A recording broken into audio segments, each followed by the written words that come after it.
मदद को आवा सुन लाज गरीब दे भेड़ अखे सुन लाज गरीब दे भेड़ अखे ना लगी नी दनिया वावा देवी जान ता मदद को आवा ता हुकुम ज़मीन कुचन ज़रा में के कई पुसदारा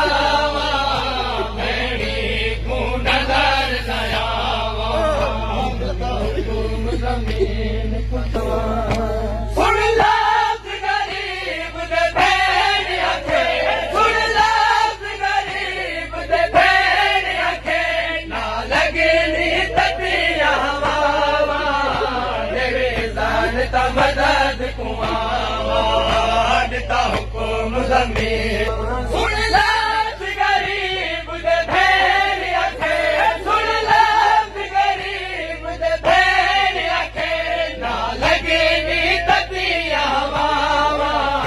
देखू नजर नया सुन लाज गरीब दे भेड़ अखे सुन लाज गरीब दे भेड़ अखे ना लगे नी तपिया वावा तेरे जान ता मदद को आवा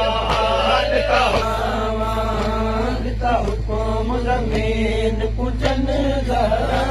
मैं जे तई पुसदारा भेड़ी को नजर नयावा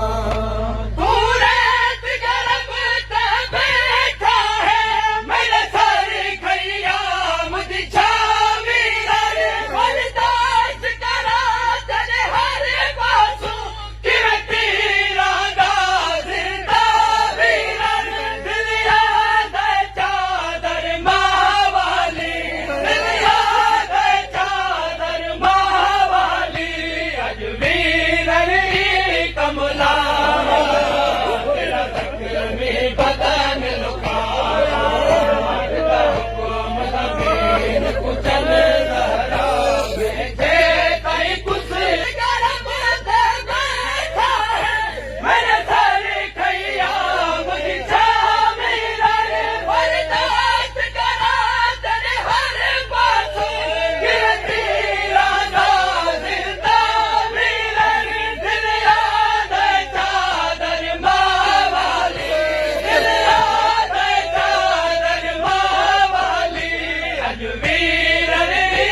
कमलावा तेरा ज़ख्मी बदन लुकावा जे कई पुसदारा भेड़ी को नजर नयावा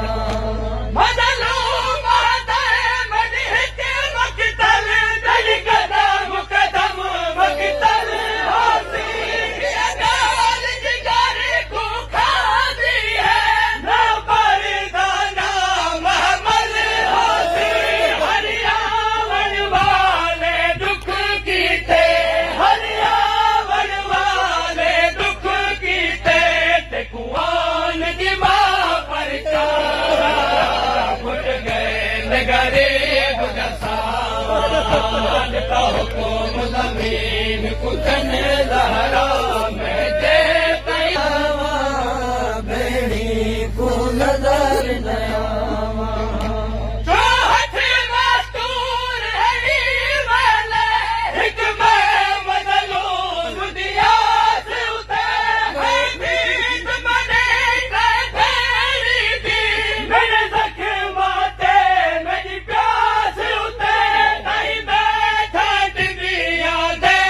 ओले नहीं बैठा टिबिया दे ओले कि मैं अपना कताल दिखावा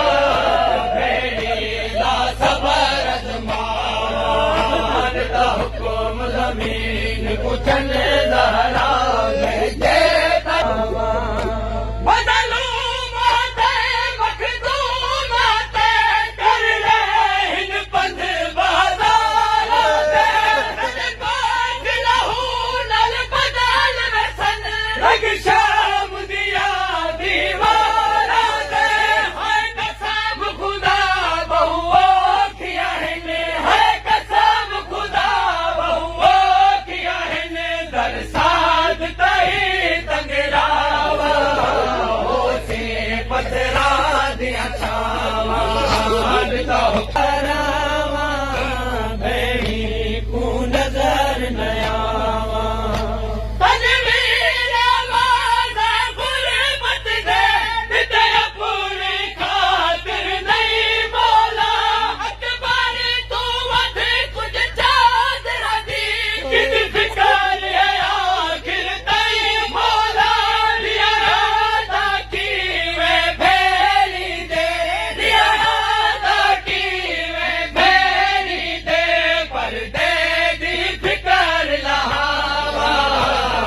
की वे वतन पहुंचा